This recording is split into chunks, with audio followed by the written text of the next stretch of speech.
मध्य प्रदेश के विधानसभा चुनाव में हुए मतदान के बाद 3 दिसंबर को मतगणना होने को है, जिसको लेकर जिला निर्वाचन विभाग द्वारा तैयारी की जा रही है। तो वहीं कांग्रेस के प्रदेश प्रवक्ता ने जिला निर्वाचन अधिकारी पर कई तरह के गंभीर आरोप लगाए हैं। कांग्रेस के वरिष्ठ नेता और प्रदेश प्रवक्ता प्रमोद कुमार द्विवेदी ने मीडिया से चर्चा करते हुए कहा कि इंदौर जिला प्रशासन और जिला निर्वाचन अधिकारी डॉक्टर इलैयाराजा टी ने चुनाव के दौरान कई तरह की अनियमितता की है और एक तरफ से बीजेपी के पक्ष में काम किया है। कई तरह के आरोप लगाते हुए उन्होंने मामले को लेकर जांच की मांग भी की है।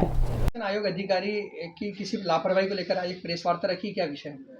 वास्तव में जिला निर्वाचन अधिकारियों ने इंदौर में कई प्रकार की विसंगतियों को जन्म दिया है।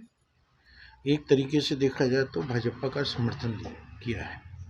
वो इस प्रकार से है कि उन सवालिया निशान भी खड़े कर रहे हैं। पहला यह है कि हमारे पास जो पत्र प्राप्त हुआ है पीठासीन अधिकारी का, उसमें विधानसभा क्षेत्र क्रमांक 1 के बूथ क्रमांक 256 ताम्रकट धर्मशाला में 2 मतदान केंद्र हैं। एक में 73% मतदान हुआ, दूसरे में 78% हुआ, लेकिन अखबारों में हम पढ़ रहे हैं कि वहाँ 100% मतदान हुआ। तो क्या पीठासीन अधिकारी ने हमें जो प्रमाण पत्र दिया है वो गलत है? पहला। दूसरा, कैलाश विजयवर्गीय ने जो उम्मीदवारी का फॉर्म भरा, उस फॉर्म में जो शपथ पत्र दिया, कई चीज़ें उसमें छिपाई, आपराधिक मामले भी छिपाए। जब इसकी आपत्ति ली गई तो आपत्ति लेने के बाद दूसरे पक्ष को, जिसके पक्ष में हमने आपत्ति ली है, उसे भी बुलवाया जाता है, उसका भी कथन लिया जाता है, दोनों के कथन लिपिबद्ध किए जाते हैं, उस तत्पश्चात फैसला दिया जाता है।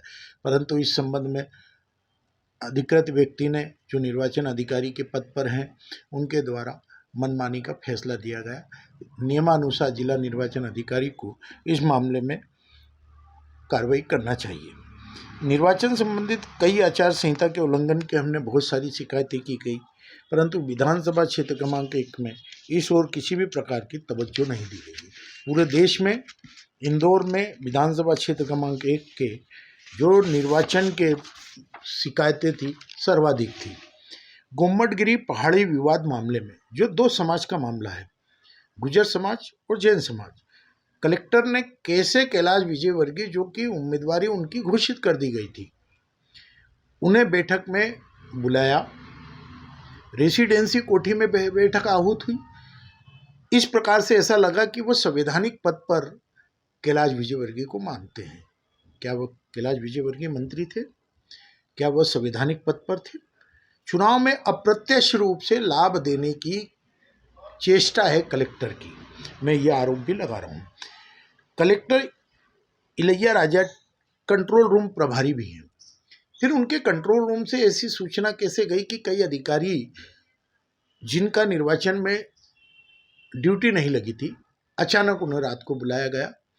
16 तारीख को रात को फ़ोन किया गया, 17 तारीख को कंट्रोल रूम में बिठाया गया। कुछ को संबंधित अधिकारी लोग अपने साथ सेक्टर प्रभारी के रूप में लेकर के गए, लेकिन उनकी चुनावी ड्यूटी नहीं थी। और चुनावी ड्यूटी नहीं थी तो उनको मतदान से वंचित क्यों रखा गया? उनके मतदान की व्यवस्था करना थी। जब उनको आपने ड्यूटी में रखा ही नहीं था और मानदेय का भुगतान भी नहीं किया गया, तो ये सोचिए समझिए रणनीति किसकी थी? कौन चाहता था कि अधिकारी लोग कम मतदान करें? इस प्रकार का आरोप भी है। ये भी मेरा स्पष्ट आरोप है कि मतदान करने से रोकना आपराधिक कृत्य है। कई ऐसे लोग जो बाहरी व्यक्ति हैं 100 मीटर के क्षेत्र से अंदर तक गए। बाहरी लोगों में जैसे कि चिंटू वर्मा कैसे विधानसभा क्षेत्र क्रमांक 1 में घूम रहे थे, एक रात पहले ही ऐसे लोगों को आदेशित करके बाहर किया जाना था। अब वीडियो देख करके इन पर आपराधिक प्रकरण दर्ज किया जाए।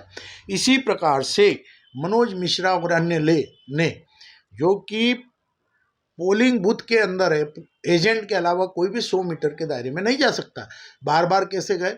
किसी भी मतदाता का परिचय पत्र लेकर के विवाद उत्पन्न क्यों कर रहे थे? उसे मतदान से रोकने का प्रयास क्यों कर रहे थे? इनके वीडियो को देख करके जिला निर्वाचन अधिकारी को इनके खिलाफ आपराधिक प्रकरण दर्ज करना चाहिए। ये भी नहीं किया गया।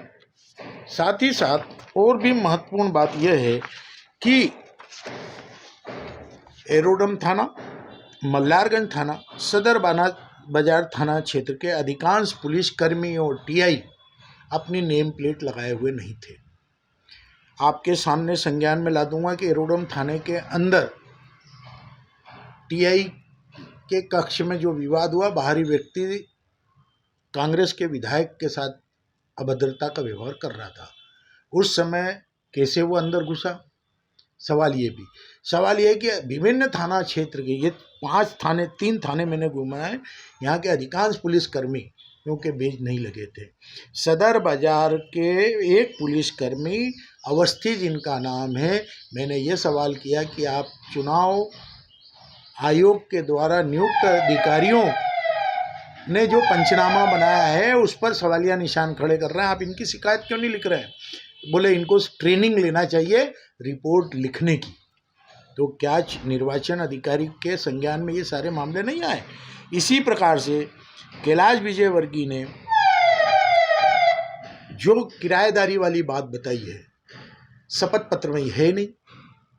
संबंधित थाना क्षेत्र में मकान मालिक के द्वारा जानकारी नहीं दी गई है कि कैलाश विजयवर्गीय या उनके पुत्र उनके मकान के किराएदारी हैं। किराएदारी रजिस्टर्ड भी नहीं है। किराएदारी वाले मकान में जब आयोजन हुआ, पत्रकारों से लेकर के इष्ट मित्रों को जो भोजन दिया गया वो उनके चुनाव खर्च में जोड़ा जाए, ये क्यों नहीं किया गया? एक प्रकार से देखा जाए तो जिला निर्वाचन अधिकारी भाजपा के कैलाश विजयवर्गीय को अभय दान हर मामले में देते दिखे।